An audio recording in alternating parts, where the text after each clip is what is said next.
Donc aujourd'hui, celui qui vend la culture congolaise en mieux, c'est l'artiste musicien Fally Ipupa. Dans notre légende, aujourd'hui, la guerre est au niveau de l'Afrique francophone. Donc tous les pays francophones, même si ma musicien n'a pas besoin de kimia, celui qui nous représente valablement, c'est celui-là.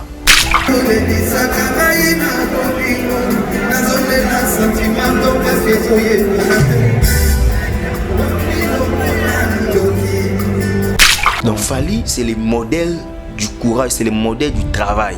Fally travaille dur. Pendant qu'il y a d'autres travailler, il n'y a pas de distraction. Parce que quand on a un album né urbain et Simbi, Boandu Oloba.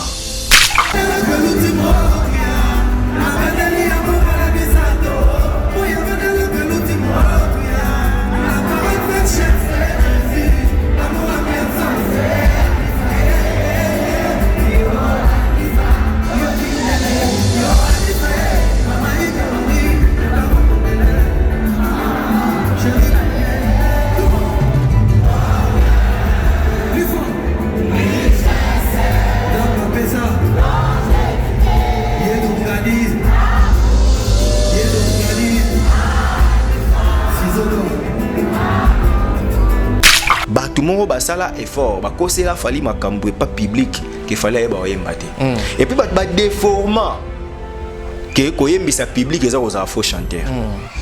Mais so ba moni muntu mususu mundela mbisi public ba lobby lelo oyo ekomi o abeti concert fa chaminda. Donc c'est-à-dire le ko la bosenga chaminda mais yosko ya mulili obeta ngokan. Donc aujourd'hui, celui qui vend la culture congolaise en mieux, c'est l'artiste musicien Fally Ipupa. Dans notre légende, aujourd'hui, la guerre est au niveau de l'Afrique francophone.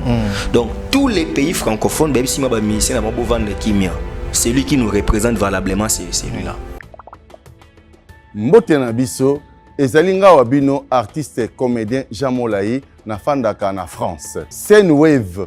Ezali masolo ya sika ekobongola makambo. Ngai na libota na ngai totindaka mbongo régulièrement na RDC mboka na biso. Avec Scène Wave, nakoki kotindela bandeko na ngai mbongo kobanda na montant ya 1 euro et yango eza ko permettre biso awa na poto totindelaka bandeko mbongo ya mike mike na baposa na bango ya mike. Bouti kolanda papa na biso Jean Molayi ndenge atindelaka bato mbongo na Scène Wave par téléphone. Désormais, plus question d'aller aux agences.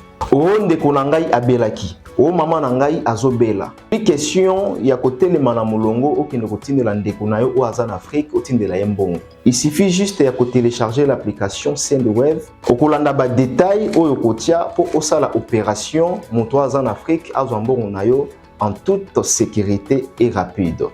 Très facile à utiliser. Au télécharger l'application Scène Wave, inscrivez-vous au tieba coordonnées nayo et puis au sali opération na code promo ya Lokamba pour bénéficier les 10 € offerts.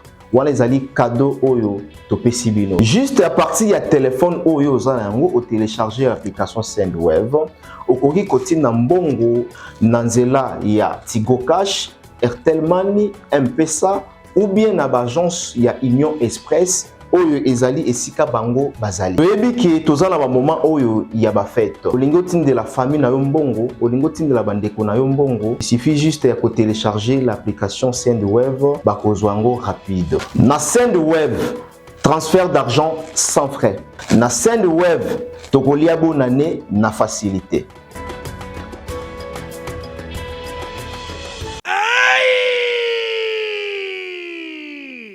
Poto, bana Paris, bana mokili mobimba. Tala restaurant oyeli biso bilubi ya kitoko. Yengoyo! Restaurant chez Franck Poutou FM. Eyeli biso cuisine africaine. Oyezali na ba spécialiste. Ba yebi kaka kolamba biloko oyetali ba africain. Yo muto lingaka mbika, matembele, ntaba, mbisi ya kokauka, nzombo, ngulu, madesu, yebake awa okokata musapi po balamba ngo kitoko. Okanise suki bongo.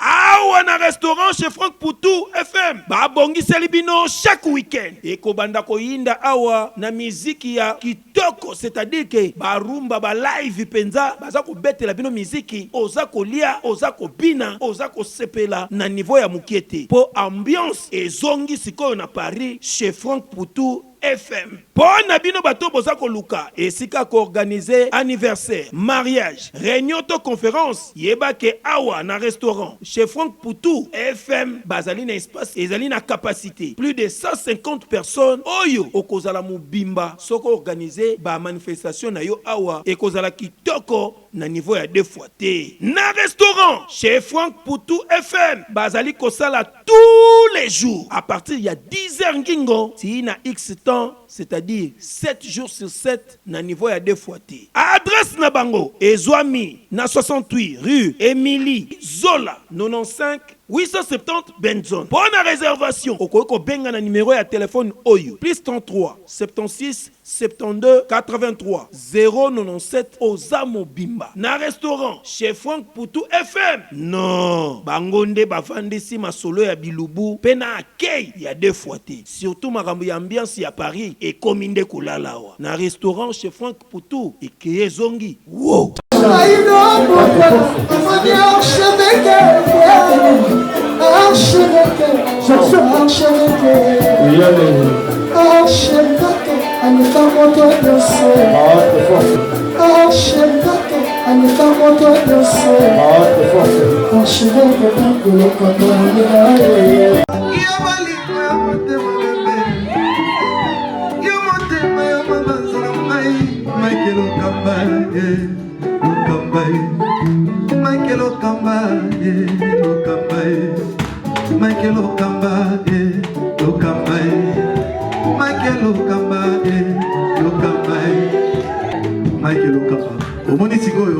L'artiste, c'est l'improvisation.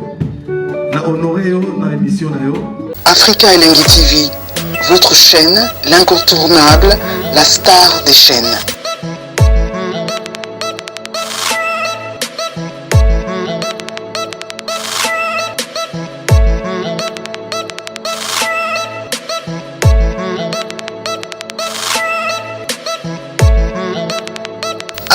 Africa Elengi TV, la magie de l'info.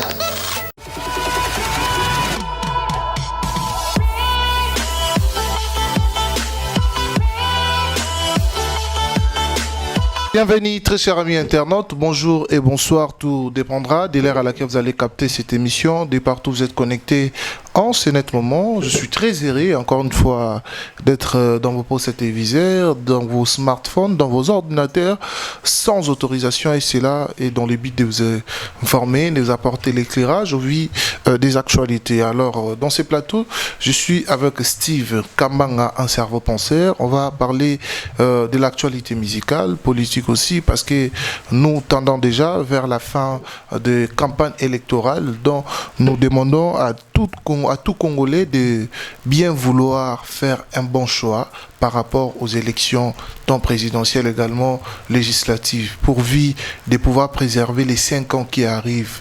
Alors, tout Congolais qui sera devant les urnes, de ne pas s'hasarder à faire un choix compte tenu aux 2000 francs, aux 5000 francs qu'on vous donne là. Il faut faire un choix pour pouvoir préserver les 5 ans qui arrivent dans un plus bref délai. Alors merci à vous d'être branchés, connectés, scotchés en ce net moment. Je vous dis comme bienvenue dans cette émission et puis bon week-end de là où vous nous suivez de partout et merveille déjà à toutes ces personnes qui ont vécu l'année 2023 ensemble avec nous. N'a pas souffrance, n'a pas problème et belé, n'ambe abattre les bisous. Mais et c'est qu'on a vu ces alliés, tout continue toujours cause à la même morale. À l'entrée de jeu, je dis un grand merci. N'a pas tout pour soutenir Bissot. Merci à Ginel Biedji BCJ Group Impôt Export, ce qui est une qualité. Il y a bilo on a yondo tchakiango et l'on a mikili poto et en Afrique BCJ Group et zawana. Il y a Ginel Biedji Impôt Export. De l'autre côté, il y a ma grande sœur Clarisse Mouyembi, il y a Guylaine Gatsebe qui je dis un grand bonjour. Et puis à mon grand frère Marcelo Duf Noir, il y a Arla la mère des Jumeaux, Dani Chand de le Chinois congolais, la PCP en Botebele, il y a Jumi Bela ou Yama Feza et puis mon grand frère Commanda Poupou ya merveille Baramoto balobi décembre au mariage ndezo salima na kati ya ville Kinshasa. Commanda Poupou na merveille Baramoto baro balana. Bopesanga siko réalité oyo koleka wana na pesi bino ambote grand frère nanga Commanda Poupou. Alors Richard Ante Safongola biso to yamba déjà Steve Kambanga notre invité archidique info. Bonjour Steve. Bonjour Shadrach, bonjour Nabandero tout Orlando Bisso. Merci pour l'invitation. Très bien. Voilà, et ça c'est pour la biso ya royambaka du jour au lendemain parce que vous avez vraiment consommé et puis demandé en Afrique et les télévisions. Merci. Tout comme il a Soukambula, Tozo Kende na Maponami et déjà bah propagande dans 2-3 jours ils aussi là. Et puis Togo mina Soukambula, au sein na Congolais moral na ezala comment par rapport il y a ba élection oyo et surtout Toza pena batan oyo Tozo Kende na ba fête. Mental ya Congolais au lingé la comment. Non, et là, on enseigne à Congolais à comprendre que l'élection, ils ont une activité normale et tout le monde Congolais à comprendre que tous choisir des dirigeants, des représentants dans Bisso, c'est-à-dire président, as président pour peuple pour qui, c'est-à-dire as moko to chewana asa musala pour Bisso et député et niveau nyonso conseillers municipaux, donc tout voter wana ezali une manière il y a ko transférer au pouvoir. Donc les transferts du pouvoir au Togosa là et c'est une façon ya olobakeza biso na biso ba congolais. C'est ici aussi que je tire l'attention de tout Congolais. Mobutu avait dit à son temps entre frères et amis le choix est clair. Donc nous avons un frère et nous avons un ami. Mais ce qui est indi et comme Alikambo Penza qui est il y a Yus Sangini. Donc Makila il faut bouger tout ça et sur ce moi je vous recommande bien que Ezaka bon ils appellent moi propagande, je suis aussi un leader d'opinion. Moi je vous recommande de voter Tshisekedi. Le président Félix. Pourquoi président Félix Tshisekedi donc parce que ngamoro a critiqué mais il est en face de quelqu'un qu'on ignore un peu ses origines, de quelqu'un qu'on ignore un peu sa paternité ou son attachement en République démocratique du Congo, qui est Monsieur Katumbi. Et déjà, Moïse Katumbi, c'est l'ami des Congolais, mais Tshisekedi, c'est le frère congolais. Donc, le Kola Bangomi Balende Baza au sommet, parce que Fayulu a dans la moitié, et parce que ce Baza Bangomi ça tout non pour Fayulu. Mais ndenge mamboye kende ba na chance plus sur les cas eza Tshisekedi na Katumbi. Donc si moi mon choix est porté sur Félix Tshisekedi. Quoique son bilan n'était pas satisfaisant, mais au moins lui il peut nous garantir certaines choses que Katumbi qui a multiples appartenances il y a intérêt et le risque est gros pour sa personne et pour na candidat. Donc dans le lobby, vous comprenez que je ne vante pas le bilan de Tshisekedi. Je sais que il n'a pas réussi ce qu'on entendait de lui. Mais au moins il est le moindre mal par rapport à la place où il limite au Kende. Dans la place au Kende pas Monsieur Katumbi au risque ezali. Je vous suggère de voter Félix, notre moindre mal. On va les critiquer, on va faire en sorte que Mambé Kende Mususu que koya kozonga lisusu na boumbu ya Afdel parce que bokoye ba ke musée alaka na idée bien. J'ai toujours dit mais à ça là on est un sous bien moi précipitation moi nini et conduisa biso lelo na ba occupation et conduisa biso lelo yo na ba haute surveillance et conduisa biso lelo yo na ba trahison donc ba infiltra biso à tel point que na ba cartographie armée na biso et kenda libanda voilà lelo to bimisa bat lokwa ba Corneille Nanga qui était président de la centrale électorale comme rebelle. Vous voyez, donc... tout le monde est là, président, il y a M23. Willy Ngoma, porte-parole na bango. Donc cela veut dire, Kagame, ce gars a têtu, pour que Congolais trahissera Congolais facilement. Que facilement, quand on somba de Shadrach, Bachelio ba million, au Salimabe et pas ba Congolais. Nanga est originaire de l'Ituri. Aza muntu ya Ituri, na Ituri wana bitumbe zalaka. Mais Nanga se permet yo Simba Manduki général Nanga papa ba commissaire général kasi bango ba bimamba mo ba généraux bango ezakate ko mutabandi penza lieutenant o capitaine na rébellion ba zaka ba général ba colonel ba lieutenant colonel non Moi, je demande aux Congolais, soyons vigilants quant à ça. Bah, député, quand on a député pour un bon côté, quand on a député pour un guité côté, pour un unité, Tala, si il peut faire quelque chose. Le coup, là, 90%, il y a législature passée, bah, ça l'a bien été, beau sanctionner bango, mais bah, ça l'a bien, beaucoup de choses ça bango, c'est votre droit. Mais plus, il faut voir quelqu'un à cause d'un orgueil, à cause d'un makama B, mais soit ça compétent, parce que makama ko diriger dans ma compétence. Bon, à solliciter à cause de la solliciter binoté.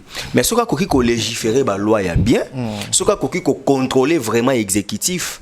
Né tout ça bona kin to comment ba problème ba courant, ba problème ba mai, né tout ça la mission bo pona bisa ba tebele da ba groupe électrogène, bozo mona. Or, ce qui to ça na ba député ba za capable ya rezo vraiment DG ya SNEL ya ka o sali mabe. O mbon ele ki enveloppe ba boya ngote yo fo kende non. To bongisa to pesho ultimatum ça la boy bon mon a mamsusu et quoi avancer à l'amiable sans que to kende. Donc pour ne pas trop monopoliser la parole na sengira na ba congolais tous ala na moi sans swana ya koyeba banani to voter même ba conseiller communaux boy ba ke bangonde il faut ba bimisa ba bourgmestre. Donc faut to voter bato bien pour municipalité ya Congo et soit sens très bien. Talaka kin bopé to échoué, talaka mambebele, il y a ba salubrité. Donc il faut que Luka cette fois-ci bato ba ça musala bien. Très bien. C'est une très très bonne chose, message moi malam au Pesipenza, mais quand même na vidéo moko to moni do circuler sur la toile agression il y a Franck Diongo. OK. Hollandi yango. Na mona kiango, na mona kiango. Bon, je ne sais pas quoi dire, mais ngai naza parmi bateau ba souhaitera vraiment violence té. OK. Pasteur Martin Luther King, un auteur américain, a le ban contre l'oppression, la violence humilie l'adversaire, mais ça ne convainc pas. Donc si je vais te convaincre Shadrach surtout dans un conflit, naza obligé à recourir à la violence té. Mais na lisolo na bomoto na dialogue aux ala plutôt convaincu, excusez. Vous allez convaincu ou comprendre. Mais ce qui est là, on a diminué, on a tindi bat babetio, on a coin, on a mon na betio, on a humilié. Mais est-ce que le big otika? Otika te. Donc bandeko oyo basali violence na résidence na domicile. Il y a Franck Diongo. Je suis vraiment désolé, ça ne se passe pas comme ça. Nous sommes en démocratie. Ceux qui ont à pouvoir, en tout cas, je suis désolé. Chacun est libre d'émettre ses opinions. Si Franck Diongo soutient Moïse Katumbi, ce n'est pas un crime. Et il a fait son choix. Et Rosa Malamu Mingi, bokende na bitumba ya élection, ke na bitumba ya nini. Mais loko la paix, mutupa kangami azate mutupa za condamné azate, tout le monde bénéficie du principe de la présomption d'innocence. Ici aussi j'ai dit to lobi kaka iko zape ba pouvoir te iko zape ba règlement des comptes privés ba de mususu akoya wana a saboter na moni ba vandaliser penza palais, voiture et baby tout ça et c'est pas trop bien mais bande koboye ba que la violence humilie l'adversaire. Mais pour convaincre l'adversaire, il faut procéder par les dialogues. Donc je suis désolé, en tout cas courage à Kouloutou Franck Diongo puis vient en Akala malgré via comment moi réticent. Donc vient à biso penza tant bandi ba TV ba pesa biso opportunité, on s'en a bon mission déjà ba 2010 déjà. Donc Kouloutou nanga Franck Diongo en tout cas bon courage à vous et na ebio za esprit et membre le bien bateau nyonso basali biloko wana. Normalement dans un état de droit, il faut qu'il y ait des enquêtes et puis les gens ne peuvent pas rester impunis. Ils doivent subir la rigueur de la loi. Très bien. Merci beaucoup. Je pense que Ezali quand même tout battre les melakango par rapport à Essa Lelouana et à Maïmatali violence. Tolandi intervention et ainsi par rapport il y a dossier il y a Franck Diongo. Quand même on va parler de la culture. Steve Kambanga aujourd'hui Fali Poupa a Robetana ING Arena. Bon, avant de commencer ING Arena, tout le monde anniversaire naïe, à Sangana Mambatebele, et puis tout le monde a Sangisa qui presse, à Sangisi presse, Oyoyi à Memaki. Na Oyo pe bayi ko accompagner na Mikili Apoto. Lokwa ba Lokamba. Lokwa ba Mike Lokamba. Lokola ba Nana Boduga, c'est vrai qu'il y a Zarakutuana, mais tout le monde bayaki à Solina Bango, bazo qui peut matin, il y a des conseils et tout ça, la raconte na Bango, observer en comment. Non, j'ai aimé, ça motive, mon inde bandeko bakendaki, ça qui peut mieux tout le monde a Bango na muto bakendaki ko accompagner. Chadra Koyebi, et ça la ramutu bien, azo soutenir yo, azo zoape feedback et pas na yo. Vous comprenez? Muto soutenir yo, azo feedback et pas na yo, et kozala bien motivaka. Donc bandeko o ba ju vraiment que ba futeli ba billet, ba zueli ba visa, ba say ba démarche, ba kenda ki pour la promotion, il y a ba concert événementiel, il y a artiste Fally Ipupa et ba za qui peut censé il y a qu'on sentir retour. Donc l'affection, il y a une réciprocité dans la flèche d'aller accompagner dans retour. Donc on va tirer flèche aller. Il y a des flèches, il y a retour.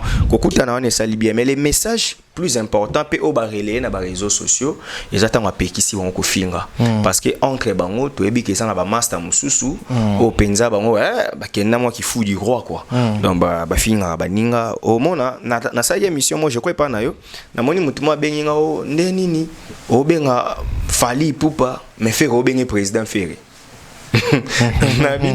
Yo ndo koti na détail wana, c'est-à-dire ngana kozala na critiquer yo mais na critiquer yo na esprit au détruire yo te na critiquer yo na esprit que lobby obongisa o comprendre ma ko ça mabe soko kosi ne si ba traiter au kosi ba si ma ko kosa te ça la boy, c'est ça l'objectivité dans l'information. Donc bande kotan on boza wana vous soutenez notre artiste, notre méga star, notre légende d'Afrique Fally Ipupa on a bengi quadrare na man bo soutenir ye tant bo soutenir Fally Ipupa bongo et vous allez encore malamu mingi bolobe la plus yemoko que quoi insulter.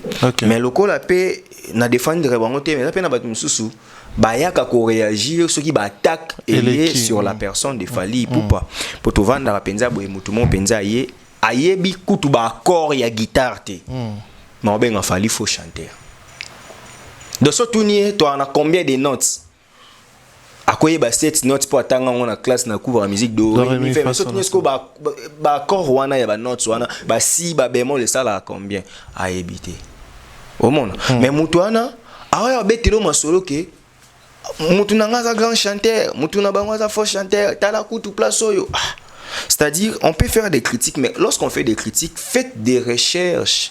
Aux hommes, ce que bande rebelle attaque notre légende Fally Ipupa par mauvaise foi et mutalaka na batunyo so ya malamu te. Tu vois nous réfléchissons un peu à la hauteur, toujours ça l'effort que tu réfléchir na catégorie mo boya batu. Mais il y a une catégorie mo boyezo senga pe batu mususo bayaka kwa attaquer. Mais bizarrement et là on est naza d'accord na artiste Fally Ipupa on naza d'accord tena quelque bandeko mususo wana, c'est pas que boya ba insanité des ala moi troté, ba attaque personnelle les ala moi troté, les ala penza ke mutoyer alobi mabe ya Fally Ipupa yo yebise ko aussi ta les aboyeza boy.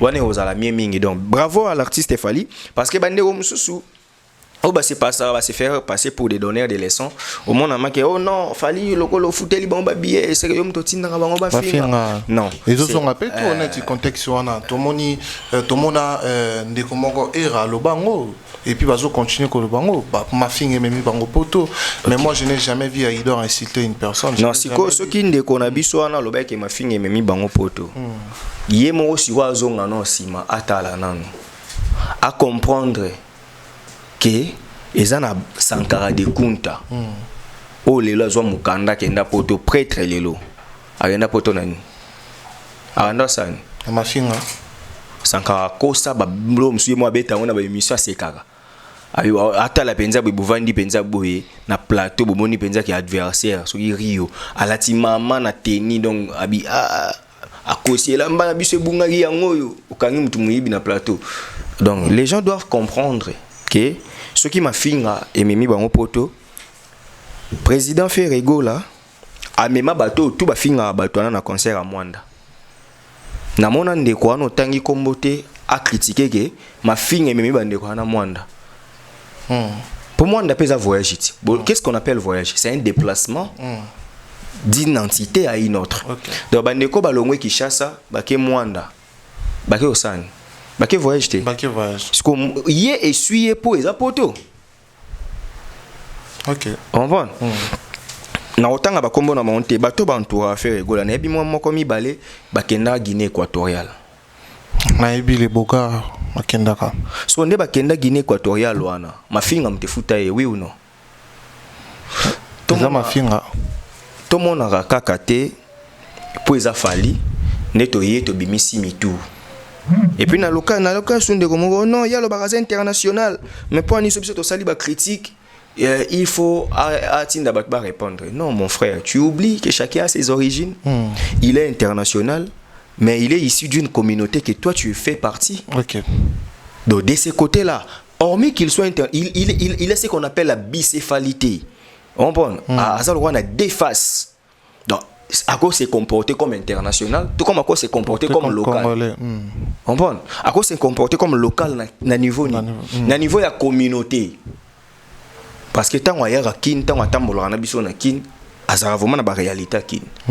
Tant pas que na kuna osaba mamna ye, o mona ki awa ma ezakinité.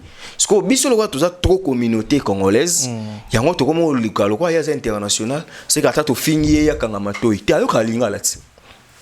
Ayembisa ba to lingala. Donc, bo kanisa rateke soki mutu aleki yo na avance, oza obligé finga ka ya kipe ote. OK. Papa, soki mutu me suki ata moi na no bi ko beto oboma mais soit provoquer mutu me suki ko beto no coup correctif moko. Coup moko penser corriger na nous, ayebi que vieux malgré la tiveste mais fighter. On bon. Donc les gens doivent comprendre. On cherche toujours à saper, à nuire l'image de l'artiste Fally Ipupa, tout ça parce que bozomona bobande ko finge boy asilisi mam nyonso bobanda ko finge le wana bomoni ke exacté ce que le quoi bloc ko finge exacté bokomi ko batama o ye mutatinda ba finga batu non akotinda bango quand ye wana sko ebisi bango en tout cas bo finga te parce que votre avenir aussi en dépend. Vous comprenez? Donc comme notre avenir, leur avenir en dépend, nous devons comprendre que Fally Ipupa ne peut pas envoyer les gens pour insulter. Et puis je vais choquer les gens. OK. Oui, bien que Babylone Bisoto Salakoyo n'apporte presque pas grand-chose dans la carrière à Fally. Ouais. Donc nanenge bat ba kumisaraye, nanenge bat ba fingaraye. Et apportera presque grand chose dans la carrière. Pour ça on a bien apporté l'autre côté, voilà nous avons moi méchant. Donc et apportera presque grand chose. Pourquoi je l'ai dit? Parce que Fally azana ba contrat le wana ba Warner wana azana ba production na Fally bato ba mona ke libanda ba mona ke na scène. Ba na tante bando yo kamangala oya ya mobo ya leka kuna na internet afinga kiye o aza danser o boye. Donc les danseurs wana yende mtazo ba cop.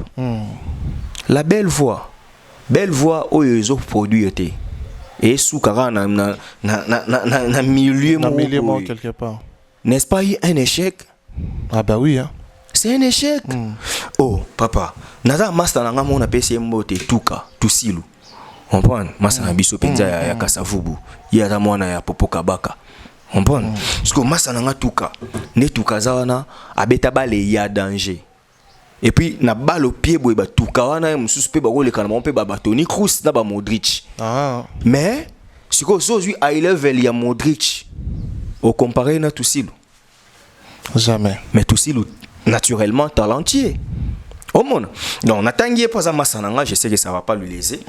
Une manière ya golobake, les talents seuls ne suffit pas. Il faut travailler son talent pour être comme consommable.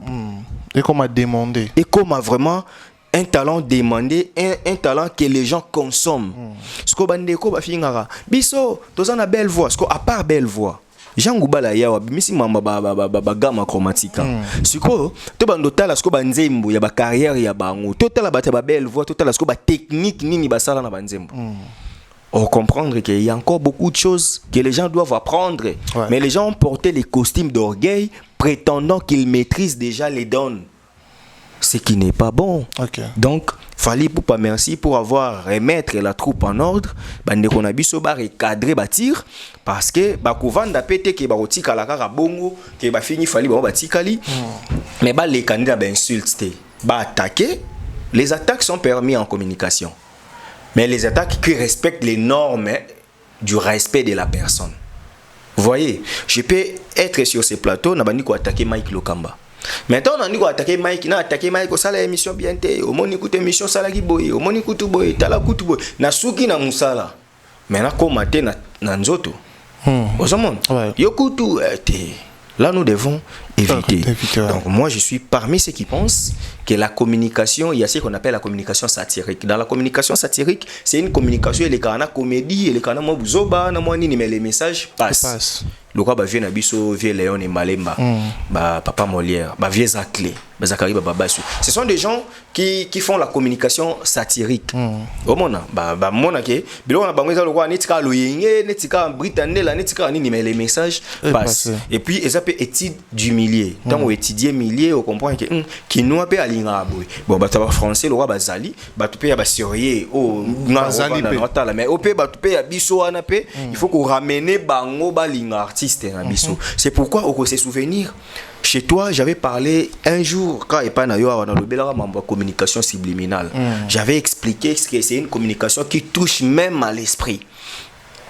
Ici Manon Loba qui est de la grande équipe, il a fallu la communication, doivent vraiment travailler même une année pour que convaincre l'issue sous monde parce que cette communication, fallu aujourd'hui, il est tellement bien vendu, ça c'est bien.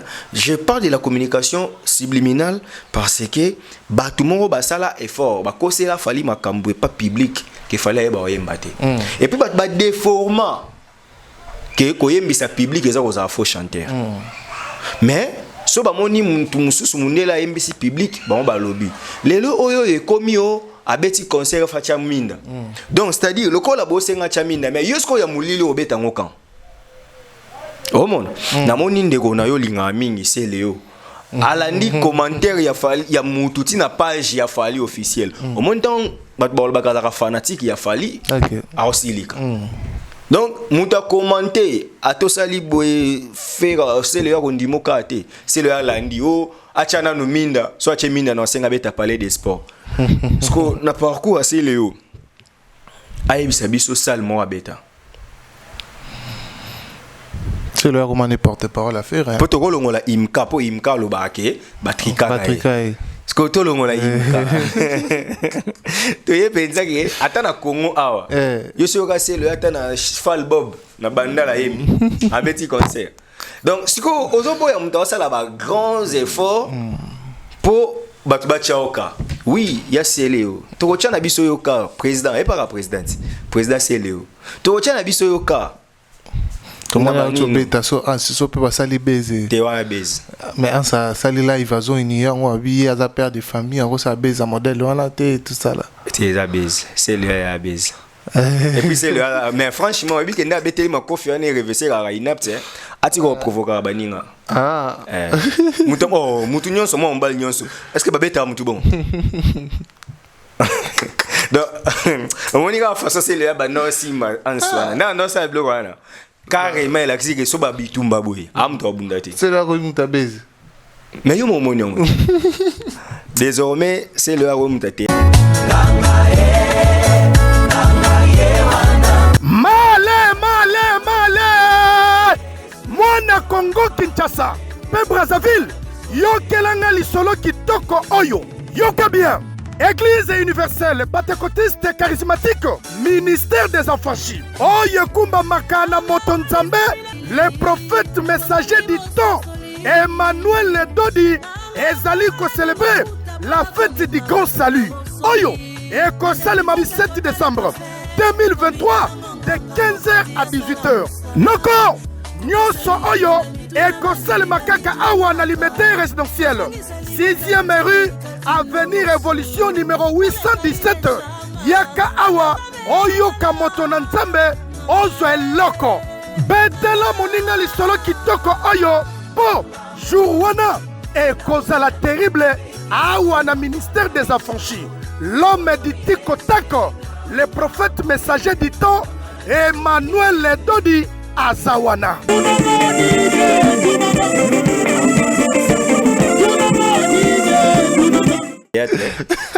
Muta parrain na Hans Luzolo Fantomas na saluer donc parrain Hans Luzolo au parrainer c'est Léo merci ndenge o memeli biso mutu mona na comédie to bando comprendre que c'est là ça une comédie et du coup et c'est aussi pas mal hein as artiste partout quoi.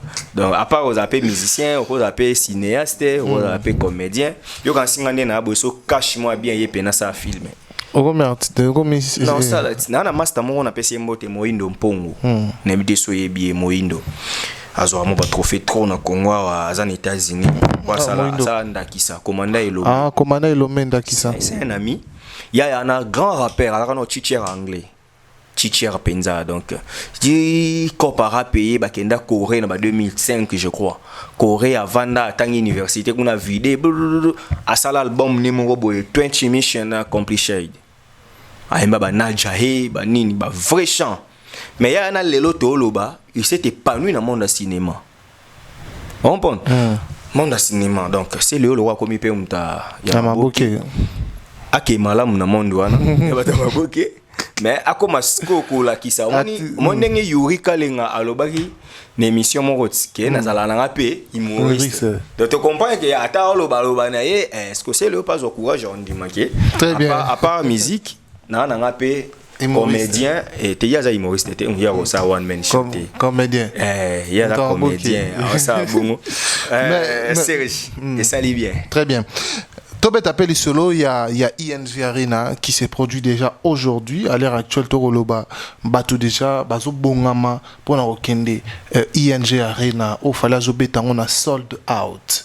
Naibité, par rapport, il y a réalité au fallait à ça là tout le monde a bêti Paris la Défense Arena tout le monde a qui na Ovo aujourd'hui à na mboka bako qu'on a ING à l'heure où nous parlons batu déjà bazo bongama il y a même certains au déjà bazana manzela bazo kinde na kata ING Arena au fallait zo betango lelo na sold out lokwa mon panzi sango lobani elo wana senga no batu ya liboso avant nyonso eloko ya liboso penza o na senga batu ezake bokenda avant. Bakenda avant. Pour ne pas que les belés, ne pas que vous tourniez ça. Mais boyan d'avant. Ok. Boyan avant. Moni bateau basé la fali n'échec. Bah comment ça ba vidéo il y a ba une heure avant monter sur scène. Mais lié na souka va changer à Kamaloba. Na souka va changer à Kamaloba. Donc sur ce soyez à l'heure. Boza déjà comment déjà Belgique, bon on a ba hôtel. Bon ngama de façon qui est déjà ba 18h 19h déjà bozawana pour monter sur scène naïe écoutez moi bon assister pendant ma first party donc ma première partie wana bozala et que ça là bien et pendant loba Benel toujours j'avais dit que Fally Ipupa est le porte-étendard de la culture congolaise. Les gens m'avaient mal compris. Non, tu exagères, tu veux l'adorer. Non, je n'adore pas Fally, mais je n'ai fait que dire des vérités. Donc aujourd'hui c'est lui qui vend la culture congolaise en mieux, c'est l'artiste musicien Fally Ipupa. Donc notre légende. Aujourd'hui, la guerre est au niveau de l'Afrique francophone. Donc tous les pays francophones, même si ma musicien n'a pas beau vendre Kimia, c'est lui qui nous représente valablement, c'est lui-là. Alors, qui touche na zone anglophone. Na zone anglophone, il a même rajouté un manager. Voilà. Et Body sur Koti Efewana Siko a un grand manager nigérien. Parce qu'on dit bah Koti Siko na circuit anglophone wana attendez-vous qu'il y a du lourd. Bon monde ça les fait tirer un acteur nigérien wana à la British wana. Donc c'est-à-dire quelqu'un a sa vision. Na ce qui s'arrive à une émission la fois passée. Tant où il a préparé l'album, bah yembe la candidat. Bazoé la okende ba Kolwezi bazoé la okende ba côté ba okende ba yembela ba député wana fallait le préparer ayemba na Sweet Life na tongo tango na lamukakanga na ke musala yo dodo na midi tango na nyoko malaka na musala yo dodo ata na poko tango na bonga mapona zonga mais yo olingo sala feti lokolanga anseli ndeko na ngala muka kende musala nde pesa ke sengo la vie pour la champagne ola ta bling bling o les carrosses sexy girl azalawana au vivre VIP il faut au sala donc Fally c'est le modèle du courage c'est le modèle du travail Fally travaille dur pendant qu'il y a d'autres travailler bah ne pas na distraction parce que tant on y a un album né urbain et simbi boandu oloba do you Pierre rappeur Pierre ngate mnatindaga ko beta musique ya français bazapi yemo alobaka ngingo domango alobaki ikangiyo donc c'est-à-dire na place au luka ozamta buzoba il faut au luka ozamta maeli très bien donc na place yo bando luka ke nga zamta buzoba te il faut au luka plus au luka ozamta maeli parce que mta maeli nda pusanaka oui Cicéron Loba, Naskito poetas fit orator. Donc on est intelligent, on est poète, mais on devient orateur. Comprendre? Donc Tobo Tamaka, Naboania, mais mailler les connaissances, il faut bâtir ça. Moutounio sortant à bota moment, moutou attanga te mais à la maîtrise, mais homme d'atangi, ce n'est que les philosophes là-bas non scolaire c'est du et discimus. Nous n'étudions pas pour l'école, mais pour la vie. C'est-à-dire quand tu étudies, tu ajoutes la connaissance sur toi, tu es désormais un homme complet. Comprends? Parce que tant aux a la connaissance et qu'on permettre yo oye ba ndenge oko fonctionner. Donc aujourd'hui, les gens doivent prendre Fally comme modèle, il y a travail, modèle, il y a vision parce que ba ndekone ba artiste et musicien ba na ba il fallait ba bisela ba tout copier on moni ba musicien tout ba linga gete abomela ba tout ba cop pour ba ndeko ba mesana répétition place tel 5000 francs avant quota 3000 francs avant quota ce qu'il fallait ya boma cop wana. Bon, bah mesanaka to betaka chaque samedi place tel ya boma kopwana. Oh orchestre na biso boye musica ya boma kopwana. Ce que tant boma kopwana a ici batu non, l'artiste doit compter sur lui. OK. Azo bosser Fally aza parmi ba artiste ali bosso ba boya sponsoring. Azaka na sponsor non tanga monte. Ara sponsor. Na début à carrière. Après un moment bino vision nanga et permettre à continuer sponsor dans la production mon boy kuna au samedi faut bête la biso na terrasse ou ambanza au mona au kokate donc muto aboya ka mbongo série wana lelo yo na yo kapé batu misusu non Fally allié sa musique allié sa été non mais mutema mabe komi na ti wapi donc apprenez à comprendre donc muto azobeta ba concert ils ont réussi makasi bongo et vous voulez nous dire que na ba concert wana ya gagnant te boebite que ceux qui neti bande comme ça la analyse il y a maison de production oui il y a maison de production mais maison de production pour les professionnels on peut ça cacher ouais ce que le roi peut ça cacher c'est-à-dire il y a déjà zo qui yaé atondi ça azo qui parle mais ce que atondi ça rali sous ce atondi c'est pas na prix non au monde. Donc les gens doivent savoir que Fally et les gens bateau basa tellement na grandeur et esprit que ba lobela ba bien matérialité. On comprend. Fally pour mon ambon on est comme souka délire montre à la mutu mo balinga ba Rolex na ye, mo ba basket na ye, ça la délire n'est plus côté wana. Mais mambo zo ba ils ont comme sur warrior tende ba tumsu ba s'analyser. N'en déplaise aux autres, mais dans la vie, il faut dire la vérité. Très bien. Ngana Lobarakutu, même pas l'église au milieu du village. La presse doit être à côté de la vérité. Parce que supposé au milieu du village, nous avons la vérité, parce que tu es au milieu du village. Mais la presse doit être à côté de la vérité. Donc la vérité aujourd'hui est que Fally Ipupa mérite vraiment des éloges au sein des Congolais, parce que c'est quelqu'un qui ne parle pas de ses biens matériels, mais le quoi biso na musique na biso ya kala to eba ke so sombinda ku faut la kisa atanda ku bakabeli yo lupangu il faut bando bete la ngotolo parce que le quoi ya bete la ngotolo te alaksabi nonda ku moko bokoma obeta te ndaku ne wana ya mabe me ndaku wana yo zo finga ya mabe anoza na ngote au monde tant bato bakenda ki bato soki ya IDPS bakenda ko beta soki mutu ba parler on est parler mususu les gens n'en ont pas à parler hein. Ouais. Et puis soki les lots bato ba bando découvrir ba bien non les gens doivent savoir que chacun a sa manière de voir les choses biso mususu to za rapé boye peut-être pe lo ko na mutabete la ngotolo yo to musoza na ngo ya bien ko le ka ya yi mais o tikala ko lobela ngoti parce que quand on est une star, une célébrité, une vedette, on vend plus ce que les gens entendent de nous. Très bien. Les gens entendent de Fally la bonne musique. Les gens entendent de nous des réflexions. Les gens entendent de nous des orientations. Donc on ne passe pas ici pour parler de ce que nous avons. On passe ici pour montrer ce que nous pouvons.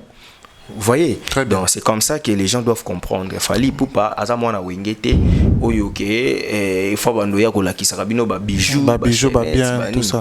Fally Ipupa c'est un artiste qui veille sur sa carrière. Aujourd'hui il a 46 ans, il sait que peut-être tiba 60 ans ko maman ko lemba. Ata dali na ba 10 ans ba 14 ans oyo je dois encore bosser dur na kota lisu na communauté anglophone na beta bodo na kanga tous les deux côtés dans le monde et puis plus tard après boyoka koti su na communauté spanish vraiment espagnol comme isu na kokende na ba concert ya ba kota ba Brésil ba kota ba nini kuna ba espagnol ba nini bolo ba nini. Très bien.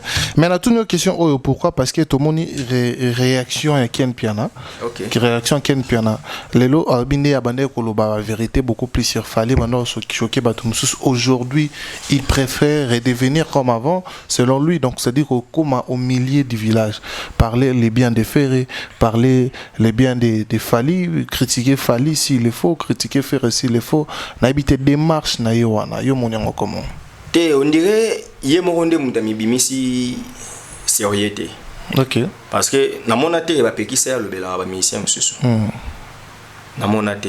Et puis na landaki vidéo de moi le biki yatika loza na contrat na Falite. Alors na pekisa le bela bato parce que tu n'avais pas les contrats avec Fali. Muto akolo bakaza na contrat na Fali, nde akolo bela bato misudi. Mais yo so zaki na contrat na Fali, to zaki patron ya média. Ozaki chroniqueur. Na pekisa yo ezaki ba sentiment na ye le roi ba sentiment na ye sengaki akumisa Fali aboya ka batu misusu soki lelo be bando kumisa Fali bo kumisa pe batu misusu et ko déranger nani en fait batu nde ba olinga ba dramatiser yango nga na capacité intellectuelle nga na sepeli déjà na bureau Fali pona moni ba beta ngo karaba ki pour ezalo wolongo likopo ya mai ne balé ça les lots m'ont dérangé par terre les lots faire à koki ko sepela ko recruter Ken a koki ko banda ko finga Fali lelo ti lobi na ote ko loba ba injure na biso ba kritika biso e boujaka na carrière Fali ba loba ki même meilleur lobby na loba ki Fali abi so comprendre que so ba fingi yo et au ça na ngolo te na vie na o abinga so finga lobi na tona la mukina pe ma montre na vous comprenez donc eza bongo donc Ken c'est un ami, je le salue, Makizembe. Donc Ken c'est un ami depuis vraiment donc Talakaka. Mais Ken de Fakaeba parce que yosa pas trois médias, au pesa qui déjà chaîne nos images moko.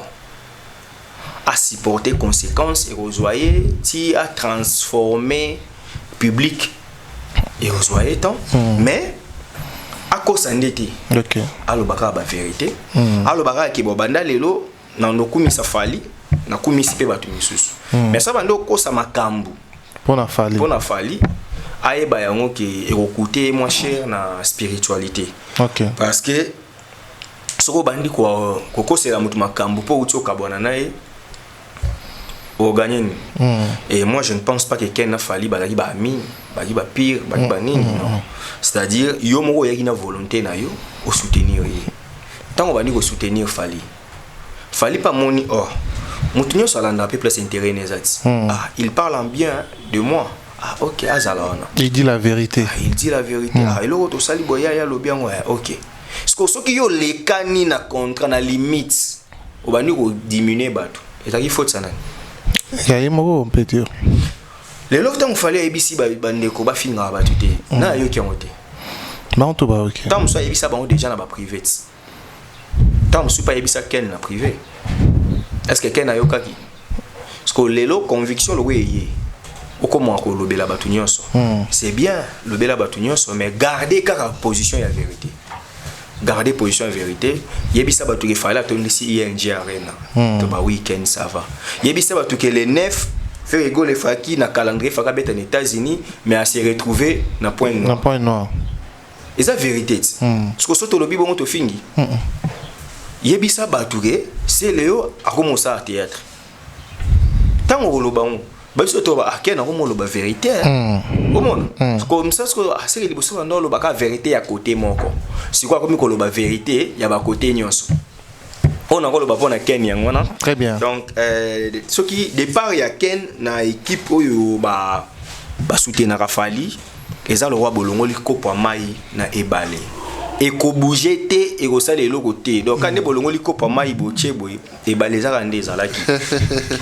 Très bien, mais tolo belapé affaire au ya Gauthier CI ndeko Gauthier CI to moni ameki un peu ko simba sensibilité il y a vie il y a moko ya ba Fali moko ya ba candidat provincial et puis national sous les kauka comme quoi que c'est un candidat qui ne sait ni lire ni écrire.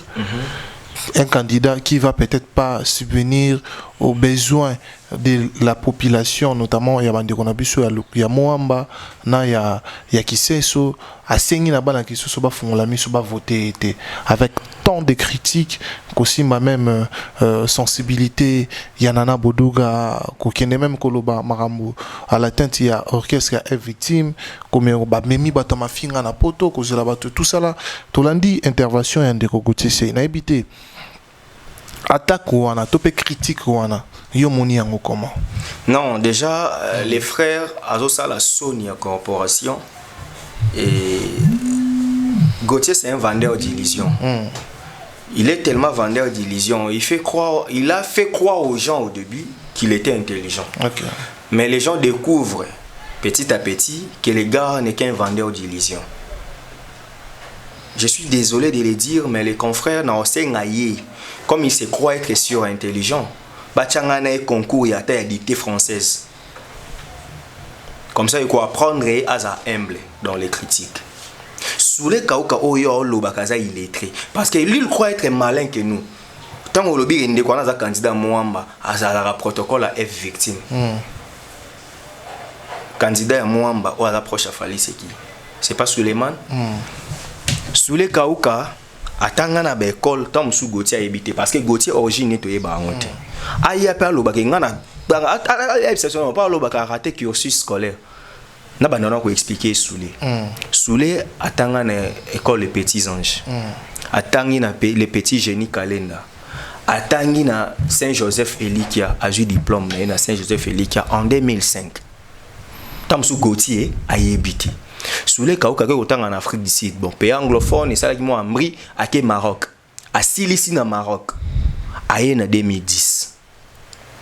Universitaire, à sali stage na bras Congo il y a 2 mois. Pas à la Société Générale il y a industrie. À sali kuna ti soulé a travaillé à Zana CV. Lelo à sala Majem Congo na depuis 2016. C'est un entrepreneur, il y a blagué. Tant que y a habité. Et puis, en voulant montrer aux gens que tu es intelligent, alors que tu n'es pas, les gens découvrent maintenant des insuffisances intellectuelles que tu as. Parce que tu fais des analyses sans faire des recherches. Tu attaques les gens sans comprendre ce qu'ils sont réellement. Soulé Kaouka est conseiller à la primature. N'a pas d'investissement. Au Gauthier a habité. Gauthier maintenant a jusqu'au Sony Mobimba comme il a dit sa biso ba journaliste. Cher Gauthier, jeune frère, arrête de déborder. Arrête de déborder. Le succès de Buzz a toujours été éphémère. Je t'avais conseillé que pour faire ta carrière, tu n'as pas besoin de coller la peau de l'artiste Fally Ipupa. Tu as menti ici que tu détenais des preuves. Alors que tu étais incapable de les brandir au tribunal. Tout le monde avait compris que tu n'es qu'un vendeur d'illusions. Tout le monde avait compris que Gauthier n'était pas ce que les gens croyaient au début. Les gens ont compris que Gauthier se recherche encore. Que Gauthier a besoin de la visibilité au dos de Fally Ipupa. Chers frères, c'est pas de cette manière qu'on gagne les succès. Les succès viennent du travail. Bosse dur, tu y arriveras si tu le veux bien. Ce n'est pas en attaquant les forts que toi que tu penses maintenant bénéficier de leur aura. Tu te trompes, cher monsieur. Toi, Gauthier, tu vis dans la traîtrise. Toi, Gauthier, je t'ai dit. Gauthier a été utilisé pour vendre notre confrère Diego Kaïba qui a fait 2 mois en prison. Ok. Yo muto vivre dans la traîtrise. Bazo utilisé pas la politique et pas l'autorité qui kende solo la nam petuana toyo kana nuboye enregistré. Ou éviter qu'on enregistre mutu sans son insu, c'est une infraction légale. Parce qu'il devait donner des preuves à ce monsieur qui accusait Diego Kaïba. C'est Gauthier là. Moi, j'ai tes dossiers. Toi qui veux faire parler de la moralité. Yona Mike Mukeba en 2018. Oza suppléant nae.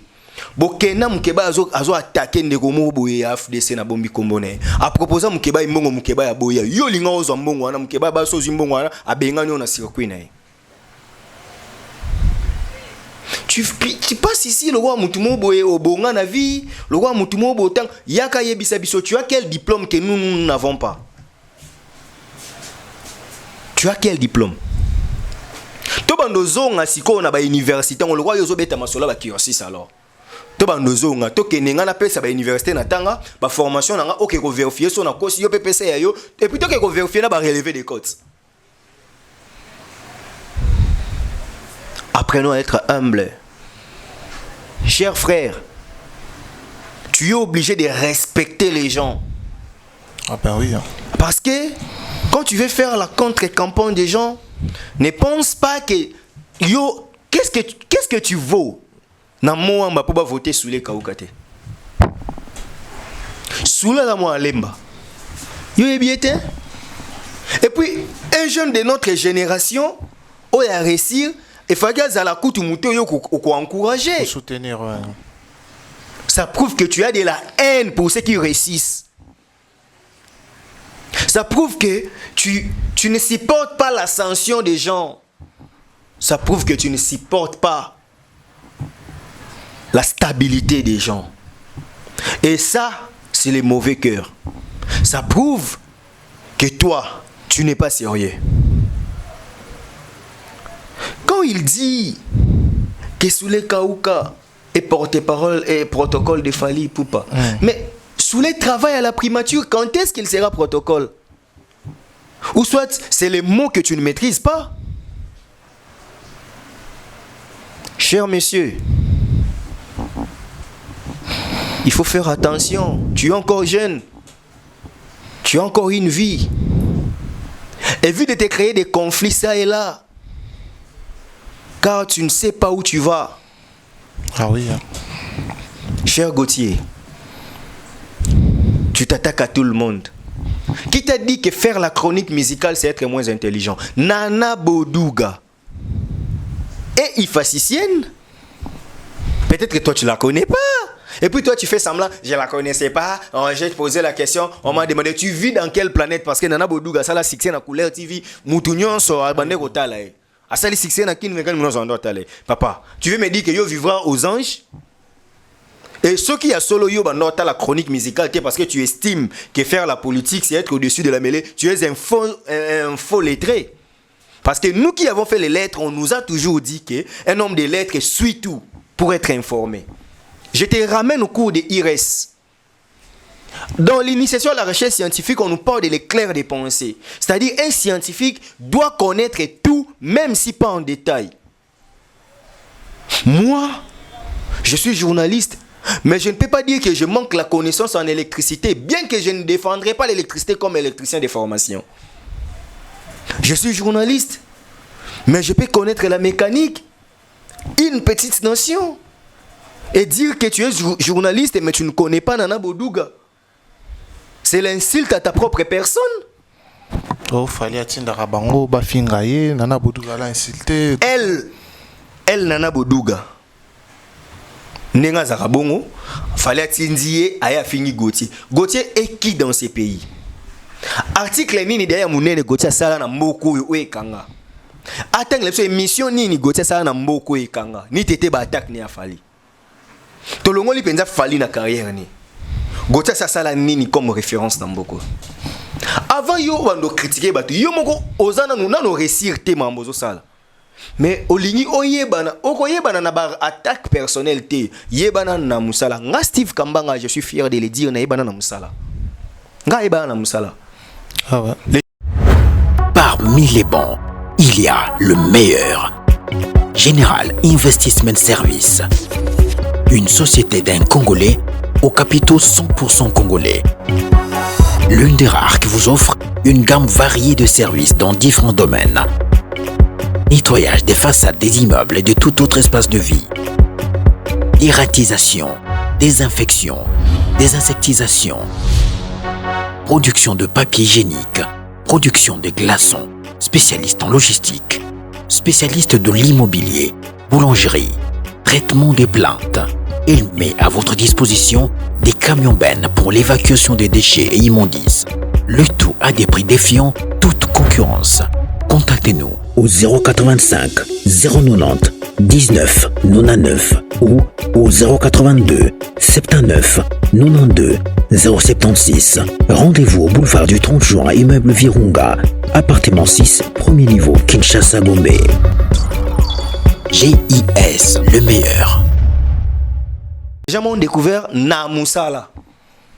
Na tikala ofinga mutute, na tikala kokota ba conflité, kaka na musala ndelelo nga Steve na ebani. Tu n'as pas besoin ya coller batu. Yo penzando vandi bongo fale vandi, abibo ke ko finyela nga ye. Ah, bono zo mizwa pe boy. Au milieu trop cher frère. Ah, tu as encore besoin ya ko bongisa nanu, salamo physique santé zo ta forme. Ah, yo za ba biloko belé pas no mona nous faut bongisa. Mais tu passes ton temps à attaquer les gens. Ah, papa. Est-ce que vous pensez qu'il est soutenu quelque part parce que tout mon ami il y a autant à Combo, il y a Israël Mutombo Mutazo Pesare d'informations na Israël Mutombo. Ils ne valent rien devant Fali Ipupa. Dans le Biboé, Gauthier qui se croit intelligent, à Lukana nous, tout ça c'est débat politique, débat culturel, mais débat scientifique ce qu'on y a. Na fongo librèche. À part quand la chaîne a bandé non enquête. Donc na fongo librèche. Ba zoyer, ba tiangata na RTNC wana. Ngane est-ce que tout ça débat scientifique? Parce qu'il se surestime trop. Hein? Déjà, il a du mal à parler de sa formation. Parce que tout journaliste n'est pas forcément journaliste de formation. Il doit nous le dire parce que nous avons été. Nous avons en tout cas dans notre alma mater, nous avons été. Peut-être la promotion, peut-être la période, l'époque, cocanité, oui. Mais il doit maintenant nous parler de sa formation. Moi, je n'ai pas honte de dire que je suis juriste. Je n'ai pas honte de dire que je suis journaliste. J'ai fait ces déformations dans la vie et j'en suis fier. Qu'ils viennent alors sous les hauts yozo lingo bando minimiser wana. Il a un cursus collègue yo, cher frère.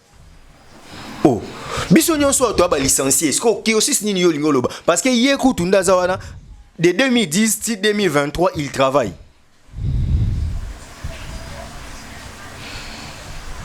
Yozo zela ovandara ozela rabatu batinda ko kenda ko trahir batu po ba pesa ko ba 1000 ba 2000 pour vivre.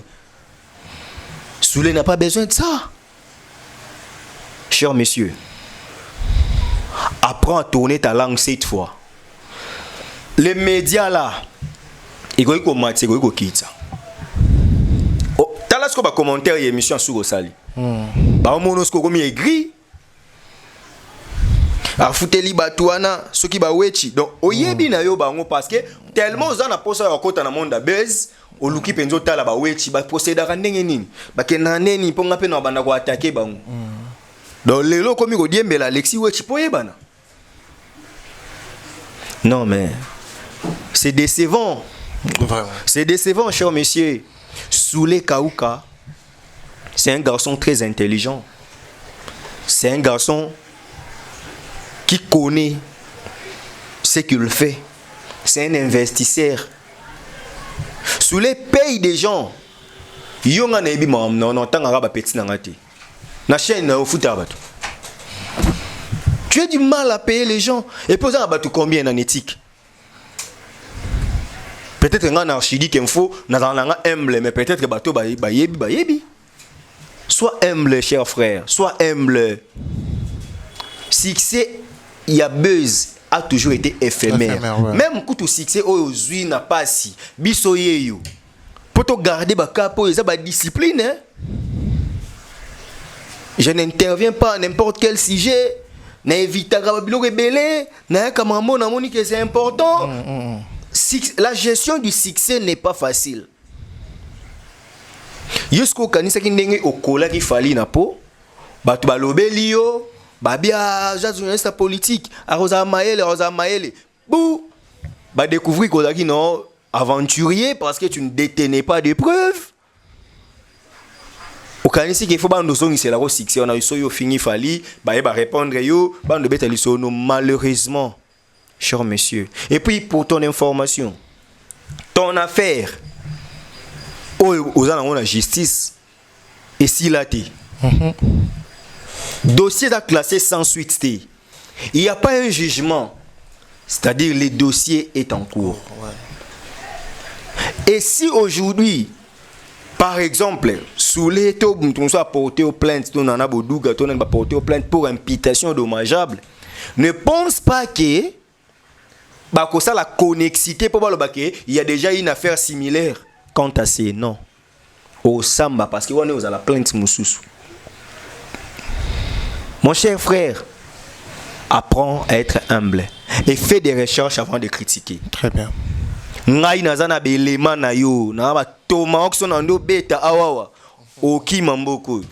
je te connais, tu es très corruptible, Gauthier. Diego Kaïba est vivant. Je peux même proposer une émission pour lui ici. Yo yebi au salaire na galerie présidentielle. Oyebi petango solo na Michael Bakemba, notre ami Oyebi. Comment tu faisais semblant de nier que tu ne connais pas Diego alors que tu étais avec Diego? Fais gaffe, frère. Très bien. Il ne faut pas chercher à attaquer tout le monde pour récolter le succès. Je sais que tu attaques Fali parce que Fali c'est la méga star. C'est le seul moyen pour toi de te créer une visibilité. Oui, Gauthier. Même pendant la campagne électorale, quand toi tu t'attaques na Eliezer Banani, na tout na domaine no journalistique. Qu'est-ce que tu as déjà proposé de mieux en République démocratique du Congo? Quel est ton article salvateur de ces pays? Nous avons des vidéos de référence dans ces pays. Nous avons des émissions de référence. Apprends à être humble, cher monsieur. Apprends à être humble. Très bien. Et puis, pour finir, na sujet oyo, avant finir mutu, kotana notala parcours na e. So yebaki Suleiman Kauka wana, olingo sa mambo lobi wana te. Na comprendre ko yebi ete. Yokanisi, tous ceux qui entourent des artistes sont de moins intelligents. C'est les complexes. Donc c'est un complexé. Donc pour lui, quand j'interviens dans une émission culturelle, c'est-à-dire je ne suis pas intelligent. Pour lui, lorsqu'on entoure un artiste, c'est-à-dire on n'est pas intelligent. Lorsqu'on s'exprime en français, lorsqu'on parle de la politique, là on devient intelligent. Quel complexe. Toi tu sais combien qui entoure Fali Poupa que moi je connais qui sont des intelligents. Tu peux faire face à Thierry Mumbaya. Demeure, elle est ressortissante de l'IFASIC. Non, notamment toi tu penses que ceux qui font la chronique musicale, yo les kibango. Moi je te demande un débat scientifique. Zoa ba livre yo sam kilitanga. Yagato sa no débat scientifique à 1 heure, à 30 minutes. Bacha cadre. Comme ça, bisomi balé. O azali orgueil aussi là. Soko betinga na vanda kimia. Et puis nga mta faire paix, non peso mbote. Félicitations. Soki na betio Yopé, ça la même chose. Très bien. Parce que ça va t'aider à être humble dans la vie. Suleiman Kauka, c'est quelqu'un qui mérite du respect. Moi, je demande aux enfants de Mwamba, parce que moi, je suis un leader reconnu de Mwamba. Moi, j'ai une adresse, et pas na Kilidja. Bana ya Mwamba, votez le numéro 218 na Mwamba. Suleiman Kauka. Suleiman Kauka. Vous votez, bana ki sensu. Vous votez. Moutako Sabinote, c'est le vôtre. Il est intelligent. Très bien. Tant que Makutano, il fait membre de l'équipe à Makutano. Bah réseau ya ba investisseur, bah réseau ba business. C'est pas Gauthier qui le fait à sa place. C'est un monsieur très intelligent, il est équilibré. Votez lui. Il fera mieux. Il fera mieux. Très bien. Et malheur à celui qui attaque les gens sans connaître des choses. On comprend que c'est la jalousie, c'est la mauvaise foi et surtout, c'est la soif du succès. Au Zouate. Monio. Au Tikalabongo. Mbako Fouloté. Merci. Très bien, merci beaucoup Steve pour l'intervention. Je pense qu'on répondrait vraiment à chaud par rapport à la question. Alors, nous sommes arrivés à la fin. Tout combien d'ambition Nasuka, il y a essentiel, il y a l'information, tout le sujet, tout partager. Là-bas et tout, on va retenir un passage là. On va retenir que Fally Ipupa, Quadra Arena, à Betty concert et sali plein. Il y a UNG Arena, combattant, Bakoki na bangote, Mamwe Stili, musique et zongi, et félicitations pas Stade de France 2025. Les gens travaillent dur. Et il faut déjà que ça l'ango album urbain roya, bossa mamnabino bien.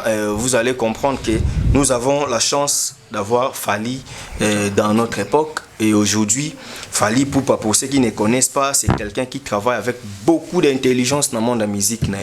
Sozi banzembo lokwa ba pene pene. Oyo kayima na ba contretemps sur temps. Sozi banzembo lokwa ba nisa wana ba terminator, mona mtasala ba gamme chromatique. Sozi banzembo mona ba exercice fallait sala na banzembo. Sozi côté texte écoutez dans sur le belate. Les gens qui pensent qu'il fallait avoir un poli, bon ça va texte naï. Bon moi banzembo lokwa na ba double clic. A bêta tout un cours de finances publiques. Mamba ba inflation. Et ça cours il y a GD droit. Finances publiques. Na ba économiste et puis bazon na GD pour tous on a ba. Nga mutape sangango Paul Omanji Lokonde. Il y a un autre banabiso, c'est lui qui détient les finances, tient les pouvoirs. Ok. Paul Omanji Lokonde mutape sangango cours il y a finances publiques, je les salue. Donc bandeko Sozuni tinzimbo on a double clic, abeta mamba ba inflation, abeta ba frais d'imitation. Au sentir que la tête fonctionne. Yo mon rouge mo to fanda na yo na dévoilé. To fanda no boyoka mais ouais c'est un Thomas Edison na sala. Au monde. Donc c'est-à-dire lui au moins il nous amène des choses au bosana na cours et zongi. Et contrairement na bandero mususu to yebi. Nzoto, non, lui ne reste pas dans ça. C'est un artiste qui enseigne, parce que des grands artistes sont ceux qui imposent à l'humanité leur illusion particulière. Chers frères congolais, en tout cas, soutenons-nous, soyons fiers de ce que nous sommes, valorisons nos artistes. Notre légende Fally Ipupa mérite mieux, et je vous suggère, en tout cas, de travailler vraiment encore pour qu'il aille encore plus haut, parce que c'est un aigle, il doit encore voler plus haut. Et pour les élections, ne vous entretuez pas, les élections passeront, la vie redeviendra normale et nous serons là, nous aurons encore des relations que nous avions eues au début. Et voilà, que les élections ne nous séparent pas, restons unis car le Congo nous appartient. Ne vendons pas le Congo pour le bien d'aujourd'hui, car nos enfants doivent vivre sur les sols congolais que nous ont légué nos aïeux. Très bien. Merci. Merci beaucoup, Steve. Je pense que Ezaki est un penza ya koyamba batu batali o mingi. Na bitelo ba dédicace ça terre. Ah.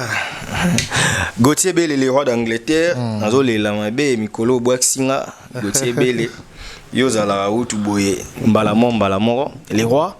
Gauthier Bele merci na yo en tout cas bozé Bele bato tout bo soutenir nga Roland Vieboula simple mec depuis États-Unis.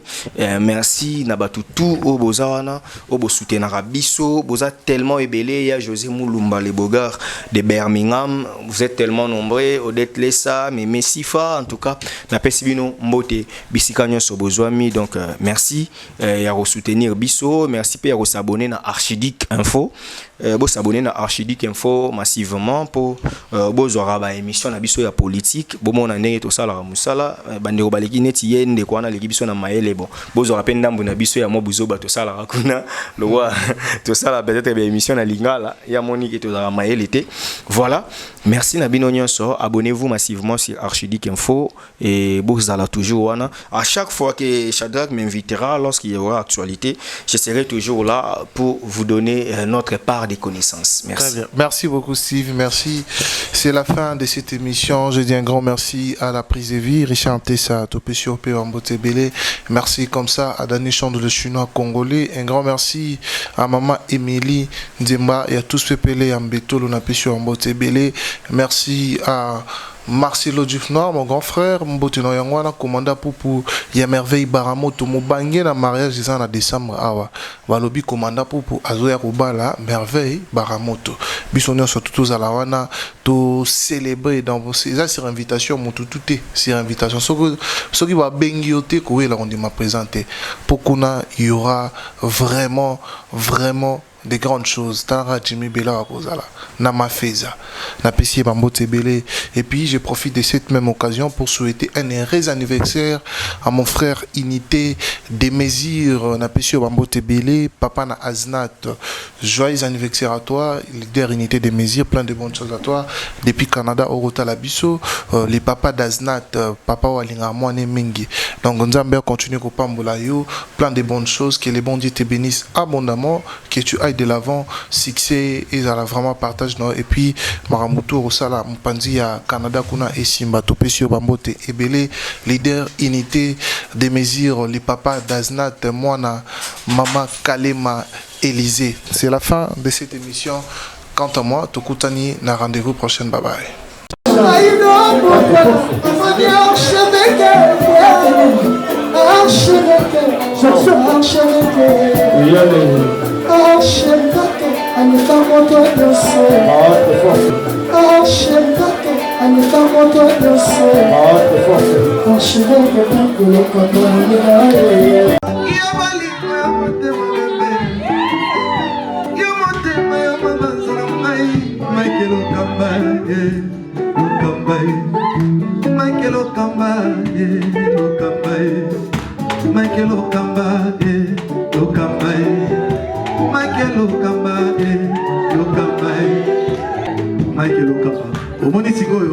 L'artiste, c'est l'improvisation. Na honoré dans l'émission. Africa Elengi TV, votre chaîne, l'incontournable, la star des chaînes.